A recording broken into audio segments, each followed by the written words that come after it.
ಈಗ ಯಾರು ಎಲ್ಲಾರ ಚರಿತ್ರ ನೋಡಿ ಹಳಬರು, ನಾವು ಅಲ್ಲಿ ಹೋಗಿದೀವಿ, ಊಟ ಇಲ್ಲ ಏನಿಲ್ಲ, ಅನ್ನೋರ್ ಮನೇಲಿ ಮಲ್ಕೊಂಡಿದೀವಿ, ಇರ್ತಾರಲ್ಲ ನಮ್ಮವ್ರು ಹಾಳು ಮಾಡಕ್ಕೆ, ತೀಟ್ಲು ಮಾಡಕ್ಕೆ ಹೇಳೋರು ಇರ್ಬೋದು, ನಿಜವಾಗ್ಲೂ ಇಷ್ಟಪಟ್ಟು ಇರ್ಬೋದು. ಮಿಸ್ಸೆಸ್ಗೆ ನಾನು ಹೇಳಿದ್ದೀನಿ, ನಾನು ನೋಡಮ್ಮ ಅವರು ಬಲವಂತವಾಗಿ ಮದುವೆ ಮಾಡಿದ್ದಾರೆ, ನೀವು ಸಪೋರ್ಟ್ ಮಾಡಿಲ್ಲ ಅಂದರೆ ಎಸ್ಕೇಪ್ ಆಗ್ತೀನಿ.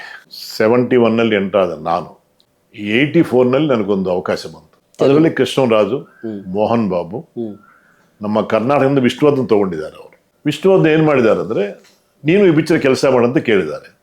ನಾನು ಹೇಳಿದೆ, ನಾನು ಕನ್ನಡನೇ ಬರಲ್ಲ ಅಣ್ಣ. ಅಲ್ಲಿ ಇಬ್ಬರ ಮಧ್ಯೆ ಸ್ವಲ್ಪ ಗ್ಯಾಪ್ ಬಂತು. ನನ್ನ ಪಿಕ್ಚರ್ ಕ್ಯಾನ್ಸಲೇಷನ್ ಆಯಿತು. ಟೈಗರ್ ಪ್ರಭಾಕರ್ ಅವರು ಹೀರೋ. ಸ್ಟಾರ್ಟ್ ಮಾಡುವಾಗ ಒಂದು ಅನೀಸಿ ಆಗಿದ್ದಂಥ ಟೈಗರ್ ಪ್ರಭಾಕರ್ ಕಥ ಮುಗಿಯೋಷ್ಟಲಿಕ್ಕೆ ಈ ಕಣ್ಣಲ್ಲಿ ನೀರು ಹಾಕೊಂಡಿದ್ದಾರೆ.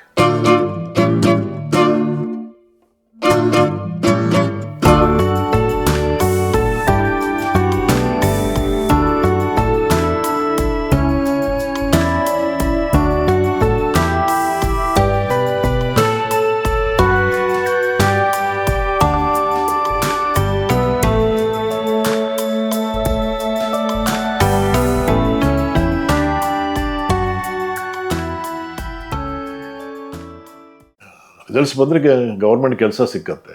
ಸಿನಿಮಾ ರಂಗಕ್ಕೆ ಹೋದ್ ಏನು ಬರುತ್ತೆ? ಸಿನಿಮಾ ರಂಗದಲ್ಲಿ ಆವಾಗ ಸಕ್ಸಸ್ ಅನ್ನೋದು ತುಂಬಾ ಕಷ್ಟ. ಅಲ್ಲಿ ಹೋಗೋದೇ ಕಷ್ಟ. ಈಗ ಯಾರು ಎಲ್ಲಾರ ಚರಿತ್ರ ನೋಡಿ ಹಳಬರು, ನಾವು ಅಲ್ಲಿ ಹೋಗಿದೀವಿ, ಊಟ ಇಲ್ಲ ಏನಿಲ್ಲ, ಅನ್ನೋರ್ ಮನೇಲಿ ಮಲ್ಕೊಂಡಿದೀವಿ, ಅಲ್ಲಿ ಮಲ್ಕೊಂಡಿದೀವಿ ಅಂತ ಹೇಳೋರು ಬಿಟ್ರೆ, ರಾಜರೋಷವಾಗಿ ನಾನು ಹೋದ ತಕ್ಷಣ ಹೀರೋ ಆಗಿದೆ ಅಂತ ಹೇಳೋರು ಯಾರು ಇಲ್ಲ. ಅಂದ್ರೆ ಕಷ್ಟನೇ 99%, ಅವಕಾಶ 1%. ಅವಕಾಶ ಉಪಯೋಗಿಸ್ಕೊಂಡವರು ಸಕ್ಸಸ್ ಆಗಿದ್ದಾರೆ.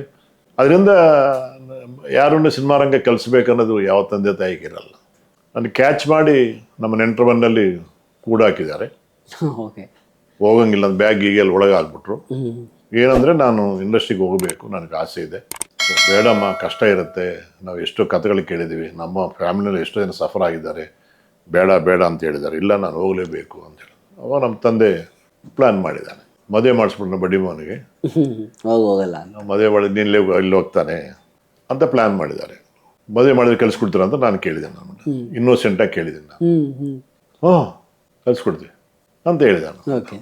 ಸರಿ, 10th ಡೇ ಮದುವೆ, ಇಮಿಡಿಯೇಟ್ ನಾನು ಅಲ್ಲಿ ಹೋಗ್ಬೇಕಲ್ವಾ, ಅವ್ನು ಹೀರೋ ಇಂಟ್ರೊಡ್ಯೂಸ್ ಆಗ್ತಾ ಇದ್ದಾನೆ. ನಾನು ಐ ವಾಂಟ್ ಟು ಜಾಯಿನ್, ಅದು ಯಾವುದೋ ಗೊತ್ತಿಲ್ಲ, ಐ ವಾಂಟ್ ಟು ಜಾಯಿನ್ ಅನ್ನೋದೇ, ಅವನ ಜೊತೆಲಿ ಇರಬೇಕು ಅನ್ನೋದು ಒಂದು.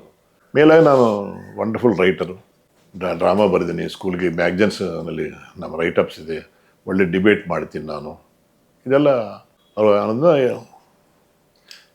ಸಿನಿಮಾಗಳು ನೋಡಿ ನೋಡಿ ಡ್ರಾಮಾ ಡೈರೆಕ್ಷನ್ ಮಾಡೋ ನನ್ನ ಡೈರೆಕ್ಟರ್ ಅಂತ ಕರೆಯೋ. ಆ ಕಾಲದಲ್ಲೇ ಒಂಥರ ಡೈರೆಕ್ಟರ್ ಇರ್ತಾರಲ್ಲ ನಮ್ಮವ್ರು ಹಾಳು ಮಾಡಕ್ಕೆ, ನಮ್ಮ ಎತ್ತಿ ಈ ರೀತಿ ಅಂದರೆ ತೀಟ್ಲು ಮಾಡಕ್ಕೆ ಹೇಳೋರು ಇರ್ಬೋದು, ನಿಜವಾಗ್ಲೂ ಇಷ್ಟಪಟ್ಟು ಇರ್ಬೋದು, ವಿ ಡೋಂಟ್ ನೋ. ಬಟ್ ನನ್ನ ಡೈರೆಕ್ಟರ್ ಅಂತ ಕರೆಯೋರು. ಯಾಕಂದ್ರೆ ಡ್ರಾಮಾ ಬೇಕಷ್ಟು ಡ್ರಾಮಾ ಡೈರೆಕ್ಷನ್ ಮಾಡಿದ್ದೀನಿ, ಒಳ್ಳೆ ಪಾತ್ರಗಳು ಮಾಡಿದ್ದೀನಿ. ಅಲ್ಲೂರಿ ಸೀತಾರಾಮರಾಜು, ವೀರಪಾಂಡ್ಯ ಕಟ್ಟಬೊಮ್ಮನ, ಈ ಫ್ರೀಡಮ್ ಫೈಟರ್ಸ್ ಬಗ್ಗೆ ನಾನು ಜಾಸ್ತಿ ಡ್ರಾಮಾಗಳು, ಓನ್ ಆ್ಯಕ್ಷನ್ಸ್ ಎಲ್ಲ ಮಾಡಿದ್ದೀನಿ. ಮದುವೆ ಮಾಡಿದ್ದಾರೆ. ಮದುವೆ ಮಾಡಿದ ಮೇಲೆ ಈಗ ಮಿಸ್ಸೆಸ್ಗೆ ನಾನು ಹೇಳಿದ್ದೀನಿ, ನಾನು ನೋಡಮ್ಮ ಅವರು ಬಲವಂತವಾಗಿ ಮದುವೆ ಮಾಡಿದ್ದಾರೆ, Santosh, but I am not cheating. ನೀವು ನನಗೆ ಸಪೋರ್ಟ್ ಮಾಡಿ ನಾನು ಚೆನ್ನಾಗಿ ಹೋಗ್ತೀನಿ, ನೀವು ಸಪೋರ್ಟ್ ಮಾಡಿಲ್ಲ ಅಂದರೆ ಎಸ್ಕೇಪ್ ಆಗ್ತೀನಿ, ಅಷ್ಟೇ ಅಲ್ವಾ. ಪಾಪ ಅವರು ಬೈದಂದಾನೆ ಆಕ್ಸೆಪ್ಟ್ ಮಾಡಿದ್ದಾರೆ. ತಂದೆ ತಾಯಿ ಎಲ್ಲ ಒಪ್ಬೇಕಲ್ವಾ ಆ ಕಾಲದಲ್ಲಿ. ಈ ಕಾಲ ಥರ ಅಲ್ಲ. ಈ ಕಾಲದಲ್ಲಿ ಹೆಂಡತಿನ ಬಿಟ್ಟು ಹೋಗ್ಬೋದು, ಫ್ಯಾಮಿಲಿನ ಬಿಟ್ಟು ಹೋಗ್ಬೋದು, ಏನಾದ್ರು ಮಾಡ್ಬೋದು, ಮಾಡ್ಬೋದು. ಆ ಕಾಲದಲ್ಲಿ ಫ್ರೆಂಡ್ಸು ಬಿಡಲ್ಲ, ಮನೆಯವರು ಬಿಡಲ್ಲ, ಊರವರೇ ಬಿಡಲ್ಲ ಅಂತ ರಿಲೇಷನ್ಶಿಪ್ ಇರೋದು. ಆಕ್ಸೆಪ್ಟೆನ್ಸಲ್ಲಿ ಬಂದಿದ್ದೀನಿ. ಸ್ಟ್ರೈಟಾಗಿ ಅವ್ರ ಆಫೀಸ್ಗೆ ಹೋಗಿದ್ದೀನಿ. ನಮ್ಮ ಹೀರೋ ಇಂಟ್ರೊಡ್ಯೂಸ್ ಆಗ್ತಾ ಇದ್ದಾನೆ, ಶೂಟಿಂಗ್ ಅಂತ ಹೇಳಿದ್ದಾರೆ. ಸ್ನಾನ ಮಾಡಿದ್ದೀನಿ, ಟಿಫಿನ್ ಮಾಡಿದ್ದೀನಿ, ಅವ್ರದ್ದು ಶೂಟಿಂಗ್ ಹೋಗಿದ್ದೀನಿ. My life started like this. ಅಲ್ಲಿಂದ 16 ವರ್ಷ ನಾನು ಅಸಿಸ್ಟೆಂಟ್ ಡೈರೆಕ್ಟರ್ ಆಗಿ, ಅಸೋಸಿಯೇಟ್ ಆಗಿ, ಅಸಿಸ್ಟೆಂಟ್ ರೈಟರ್ ಆಗಿ 16 ವರ್ಷ ಕೆಲಸ ಮಾಡಿದ್ದೀನಿ. 71ನಲ್ಲಿ ಎಂಟರ್ ಆದ ನಾನು 84ನಲ್ಲಿ ನನಗೊಂದು ಅವಕಾಶ ಬಂತು. ನನ್ನ ಕತೆ ಒಬ್ಬ ದೊಡ್ಡ ಡೈರೆಕ್ಟರ್, ಪಿನ್ಸಿಟಿ ರವಿರಾಜ ಅಂತ, ಚಿರಂಜೀವಿ ಪಿಕ್ಚರ್ಸ್ ಎಲ್ಲ ಡೈರೆಕ್ಷನ್ ಮಾಡೋರು. ಅವರೇ ನನ್ನ ಕತೆ ತಗೊಂಡು ಸಿನಿಮಾ ಮಾಡಿದ್ದಾರೆ. ಅರ್ಜುನ್ ಸರ್ಜಾ ಹೀರೋ, ಜೀವಿತ ಹೀರೋಯಿನ್, ಪಿನ್ಸಿಟಿ ರವಿರಾಜ ಡೈರೆಕ್ಟ್ರು, ಅಣ್ಣನ ಸ್ಟೋರಿ. ಇಲ್ಲಿ ಕೈದಿ ಮಾಡಿದಾರಲ್ವಾ, GR ಕಿರಾದು ಅವ್ರ ಪ್ರೊಡ್ಯೂಸರ್. ವಿಷ್ಣುವರ್ಧನ್ ಅವ್ರದ್ದು ಕೈದಿ. ಅಂದ್ರೆ ಅರ್ಜುನ್ ಸರ್ಜಾ ಇನ್ನು ತುಂಬಾ ಯಂಗ್ ಅವಾಗ, ಆಗಿನೂ ಇಂಡಸ್ಟ್ರಿಗೆ ಬಂದಿದ್ರು. ಅಂದ್ರೆ ಆಲ್ರೆಡಿ 2-3 ಸಕ್ಸಸ್ ಆಯ್ತು. ಒಂದು ಮಾವೂರಿ ಮಹಾರಾಜು ಸ್ಟಾರ್ಟ್ ಆಯ್ತು. ಸ್ವಲ್ಪ ಮೆಚ್ಯೂರಿಟಿ ಬಂತು. ಬಂತು. ಹುಡುಗನ ಥರ ಇಲ್ಲ, ಸ್ವಲ್ಪ ಹೀರೋಯಿಕ್ ಫೀಚರ್ಸ್ ಬೇಗ ಕಲಿತೆ ನಾವು. ಆಗಿನ ಕಾಲಕ್ಕೆ ಬಾಡಿ ಗಿಡಿ ಎಲ್ಲ ಚೆನ್ನಾಗಿ ಎಲ್ಲ ಮಾಡಿಕೊಂಡು that was my first success in my life. Okay. ನನ್ನ ಕತೆ ಒಂದು ದೊಡ್ಡ ಡೈರೆಕ್ಟ್ರು ನಿರ್ದೇಶನ ಮಾಡೋದಂದರೆ ನಾನು ಸಕ್ಸಸ್ ಆಗಿದ್ದೀನಿ ಅನ್ನೋದು ಒಂದು ಪ್ರೂಫ್ ಸಿಕ್ತು. ಬಟ್ ಯಾವ್ಯಾವ ಪಿಕ್ಚರ್ನ ಕೆಲಸ ಮಾಡಿದ್ದೀನೋ ಆ ಸ್ಕ್ರಿಪ್ಟ್ ಪ್ಯಾರಲಾಗಿ ನಾನು ಬರೆಯೋನು. ಎಷ್ಟೋ ಸಿನಿಮಾಗಳಿಗೆ ನನ್ನ ಸೀನ್ಸ್ ರೀಪ್ಲೇಸ್ ಮಾಡ್ಕೊಂಡು ತೊಗೊಂಡಿದ್ದಾರೆ ನಮ್ಮ ಡೈರೆಕ್ಟರ್ಸ್. ಅಷ್ಟು ಇಷ್ಟಪಡೋರು ನನ್ನ they encourage me like that. ಈ ಸೀನ್ ಚೆನ್ನಾಗಿದೆಯೋ ಅವ್ರಿಗಿಂತ ಅಂತ ನಮ್ಗೆ ಅಂಡರ್ಸ್ಟ್ಯಾಂಡಿಂಗ್ ಅದು ಯಾರಿಗೆ ಗೊತ್ತಾಗಲ್ಲ. ಆ ಥರ ನಮ್ಮ ಡೈರೆಕ್ಟರ್ಸ್ನ ಎಂಕರೇಜ್ ಮಾಡಿದ್ದಾರೆ. ಇಲ್ಲಾಂದರೆ ರೈಟ್ರಾಗಿ ಆಚೆ ಬರೋದು ತುಂಬ ಕಷ್ಟ. ನಮ್ಗೆ ಏನೇ ಟ್ಯಾಲೆಂಟ್ ಇದ್ರು ಎಂಕರೇಜ್ ಮಾಡೋರು ಬೇಕು.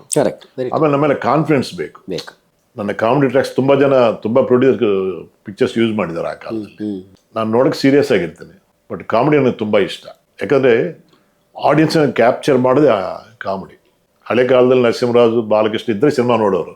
ಹೀರೋ ಅಂದ್ರೆ ಇಷ್ಟನೇ, ಬಟ್ ಅವ್ರಿದ್ದಾರೆ ಅಂತ ಇರಲೇಬೇಕಿತ್ತು, ಇರ್ಲೇಬೇಕು. ಅವ್ರು ಇದ್ರೇನೆ ಒಂಥರ ಖುಷಿ ಅಂತ ಅವಾಗ.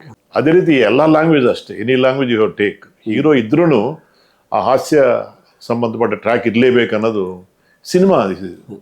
ಸಿನಿಮಾ ಮಾಧ್ಯಮ ಅಂದರೆ ಬರೀ ಮೋರಲ್ ಹೇಳ್ತಾ ಹೋದ್ರೆ ಜನ ನೋಡಲ್ಲ. ನನ್ನ ಪಿಕ್ಚರ್ಸ್ ನೋಡಿದ್ರೆ ನಿಮ್ಗೆ ಗೊತ್ತಾಗುತ್ತೆ. ಹೌದು, ಹಾಸ್ಯ ಅನ್ನೋದು ಒಂದು ಅಮೃತ ಇದ್ದಾಗೆ. ಎಲ್ಲ ಪಿಕ್ಚರ್ನಲ್ಲಿ ಒಂದು ಟ್ರ್ಯಾಕ್ ಇದ್ದೇ ಇರುತ್ತೆ. ನೀವು ಎಮೋಷನಲ್ ಕತೆ ಮಾಡಿದ್ರು ಕೂಡ ಅಲ್ಲಿ ಒಂದು ಹಾಸ್ಯ ಇದ್ರೇನೆ ಅದು ಫುಲ್ಫಿಲ್ ಆಗೋದಂತ ಕಾನ್ಫಿಡೆನ್ಸ್. ಆ ರೀತಿ 16 ವರ್ಷ ನಾನು ಕಷ್ಟಪಟ್ಟಿದ್ದೀನಿ. ಈ 85ನಲ್ಲಿ ಸೇಮ್ ಯಾವ ಬ್ಯಾನರ್ನಲ್ಲಿ ನನ್ನ ಕಥೆ ತಗೊಂಡಿದ್ದಾರೋ ಅವರು ಒಂದು ದೊಡ್ಡ ಪಿಕ್ಚರ್ ಮಾಡ್ತಾ ಇದ್ದಾರೆ, ಸರ್ದಾರ್ ಧರ್ಮಣ್ಣ ಅಂತ. ಅದರಲ್ಲಿ ಕೃಷ್ಣರಾಜು, ಮೋಹನ್ ಬಾಬು, ನಮ್ಮ ಕರ್ನಾಟಕದಿಂದ ವಿಷ್ಣುವರ್ಧನ್ ತಗೊಂಡಿದ್ದಾರೆ ಅವರು ಸರ್ದಾರ್ ಧರ್ಮಣ್ಣ. ವಿಷ್ಣುವರ್ಧನ್ ಅವರು ನನ್ನ ಕೋಚಿಂಗ್ ಹಾಕಿದ್ದಾರೆ ಅನ್మాట. ತೆಲುಗು ಭಾಷೆ ಅವರು ಭಾರತಿ ಅವರು ಕನ್ನಡದಲ್ಲಿ ಬರ್ಕೊಡೋದು, ನಾನು ತೆಲುಗಿನಲ್ಲಿ ಹೇಳೋದು, ಟೇಪ್ ರೆಕಾರ್ಡ್ನಲ್ಲಿ ರೆಕಾರ್ಡ್ ಮಾಡೋದು, ಅವ್ರು ಕೇಳಿಸ್ತಾ ಇರೋದು. ಸೆಟ್ನಲ್ಲಿ ಅವರು ಪ್ರಾಬ್ಲಮ್ ಇಲ್ಲದೆ ತೆಲುಗು ಭಾಷೆ ಹೇಳೋದಕ್ಕೆ ಬರಲ್ಲ ಅಲ್ವಾ. ಈಗ ನಾವು ತೆಲುಗು ಮಾಡುವ ನಮಗೆ ಕಷ್ಟ ಇದೆ, ತೆಲುಗು ಅವ್ರು ಕನ್ನಡ ಮಾಡುವ ಅವ್ರಿಗೆ ಕಷ್ಟ ಇರುತ್ತೆ. ಬಟ್ ನಾನು ಅವ್ರಿಗೆ ಒಂದು ಸಪೋರ್ಟಿವ್ ಆಗಿ ಹಾಕಿದ್ದಾರೆ. ತುಂಬ ಚೆನ್ನಾಗಿ ನಾನು ಅವ್ರಿಗೆಲ್ಲ ಹೇಳಿಕೊಟ್ಟಿದ್ದೀನಿ. ನಾನು ಸಿನಿಮಾ ಮುಗಿಯೋಷ್ಟಿಗೆ ನಮ್ಮಿಬ್ಬರಿನಲ್ಲಿ ಒಂದು ಸ್ನೇಹ ಬೆಳ್ಕೊಂಡ್ಬಿಡ್ತು. ಯಾಕಂದ್ರೆ ಅದು ಸ್ಕ್ರೀನ್ ಪ್ಲೇ ಎಲ್ಲ ವರ್ಕ್ ಮಾಡಿದ್ದೀನಿ, ಡೈಲಾಗ್ಸ್ ಎಲ್ಲ ಇದು ಮಾಡಿದ್ದೀನಿ. ವಿಶ್ವನಾಥನ್ಗೆ ಡೈಲಾಗ್ಸ್ ಎಲ್ಲ ಚೇಂಜ್ ಮಾಡಿ ಹೇಳಿಕೊಟ್ಟಿದ್ದೀನಿ, ರೆಕಾರ್ಡ್ ಮಾಡಿ ಡೈಲಿ 2-3 ಸಲ ಕೇಳಿಸೋ ಥರ ಮಾಡಿದ್ದೀನಿ. ಒಳ್ಳೆ ಫೀಲಿಂಗ್ನಲ್ಲಿ, ಮಾಡ್ಯುಲೇಷನ್ನಲ್ಲಿ. ಇದೇ ಸಮಯದಲ್ಲಿ ಅವರು ಕನ್ನಡದಲ್ಲಿ ಒಂದು ಪಿಕ್ಚರ್ ಮಾಡಿದ್ದಾರೆ, same company, Satyam Shivam Sundaram. Vishnuvardhan triple role. Vishnuvardhan ಏನು ಮಾಡಿದ್ದಾರೆ ಅಂದರೆ, ನೀನು ಈ ಪಿಕ್ಚರ್ ಕೆಲಸ ಮಾಡಂತ ಕೇಳಿದ್ದಾರೆ. ನಾನು ಹೇಳಿದೆ, ನಾನು ಕನ್ನಡನೇ ಬರಲ್ಲ ನಾನು ಬಂದು ಏನು ಮಾಡ್ತೀನಿ, ಸುಮ್ಮನೆ ಸೆಟ್ನಲ್ಲಿ ತಿನ್ಕೊಂಡು ಕೂತ್ಕೋಬೇಕಲ್ಲ ಅಂತ. ಇಲ್ಲ, ಸ್ಕ್ರೀನ್ ಪ್ಲೇ ಮಾಡಿ ಅಂತಂದು ಒಂದು ಕಮಿಟ್ಮೆಂಟ್ ಮಾಡಿದ್ದಾರೆ. ವರ್ಕ್ ಮಾಡಿದ್ದೀನಿ. ಇನ್ನೊಬ್ಬ ದೊಡ್ಡ ಡೈರೆಕ್ಟರ್ ಮಾಡಿದ್ದಾರೆ ಆ ಸಿನಿಮಾಗೆ, ಆ ಹೆಸರು ಹೇಳ್ಬಾರ್ದು. ನನ್ನ ಸ್ಕ್ರೀನ್ ಪ್ಲೇ ಓಕೆ ಆಯಿತು. ಇನ್ನೂ ವಿಷ್ಣುಗೆ ಸ್ವಲ್ಪ ಹತ್ರ ಆಗಿದೆ. ನಾನು ಸೆಟ್ನಲ್ಲಿ ಕೆಲಸ ಮಾಡಿ ಏನು ಮಾಡ್ತೇನೆ, ಭಾಷೆ ಬರಲ್ಲ ಅಂತ. ನೀವು ತೆಲುಗು ಹೇಳಿ ಪರವಾಗಿಲ್ಲ ಅಂತ ಸುಮ್ಮನೆ ಕಮಿಟ್ ಮಾಡಿ ಆ ಪಿಕ್ಚರ್ ಕೆಲಸ ಮಾಡಿಸಿದ್ದಾರೆ. That was my first Kannada experience. ಏನು ಗೊತ್ತಿಲ್ಲದೆ ಒಂದು ಇನ್ವಾಲ್ವ್ಮೆಂಟ್ನಲ್ಲಿ ಬಾಬಾ ತಂದು ಎಲ್ಲ ಹಾಕಿದ್ದಾರೆ ಆ ಪಿಕ್ಚರ್ ಕೆಲಸ ಮಾಡೋದು. ಅದೇ ಸಮಯದಲ್ಲಿ KCN Chandru, KCN Mohan, KCN ಗೌಡ್ರು ನನ್ನ ವರ್ತನೆ ತುಂಬ ಇಷ್ಟಪಟ್ಟಿದ್ದಾರೆ. ಅವರು ಮಾಡಿ ಕನ್ನಡ ಪಿಕ್ಚರ್ ಮಾಡಿ ನಾವು ಸಪೋರ್ಟ್ ಮಾಡಿದ ಒಂದು ಪ್ರೊಡ್ಯೂರಿಗೆ ಹೇಳಿದ್ದಾರೆ, ವಿಷ್ಣುವರ್ಧನ್ಗೆ ಹೇಳಿದ್ದಾರೆ. ವರ್ಕ್ ಮಾಡಿದ್ವಿ. ಬಟ್ ಸಮ್ ಸಿಚುವೇಶನಿಂದ ವಿಷ್ಣುವರ್ಧನ್ ಜೊತೆಗೆಲ್ಲ KC ಅವರ ಮಧ್ಯದಲ್ಲಿ ಸತ್ಯಂ ಶಿವಂ ಸುಂದರ 100 ದಿನ ಹೋಗ್ಬೇಕನ್ನೋದು ವಿಷ್ಣುವರ್ಧನ್ ಅವರ ಆಸೆ. 50 ದಿನಕ್ಕೆ ತೆಗೆದುಬಿಟ್ಟೆ ಅಂತ ಪರಿಸ್ಥಿತಿ, ಡಿಸ್ಟ್ರಿಬ್ಯೂಟರ್ ಪ್ರಾಬ್ಲಮ್ಮು. ಅಲ್ಲಿ ಇಬ್ಬರ ಮಧ್ಯೆ ಸ್ವಲ್ಪ ಗ್ಯಾಪ್ ಬಂತು. ನನ್ನ ಪಿಕ್ಚರ್ ಕ್ಯಾನ್ಸಲೇಷನ್ ಆಯಿತು. ಇಲ್ಲಾಂದ್ರೆ ಫಸ್ಟ್ ಪಿಕ್ಚರ್ ನಾನು ವಿಷ್ಣುವರ್ಧನ್ ಜೊತೆ ಕೆಲಸ ಮಾಡಬೇಕು, ಆಗಬೇಕಾಯ್ತು. ಅದಾಗಲಿಲ್ಲ. ನೆಕ್ಸ್ಟು ಮಾಮೂಲಿ ನಮ್ಮದು ಚೆನ್ನೈ ಅಲ್ವಾ.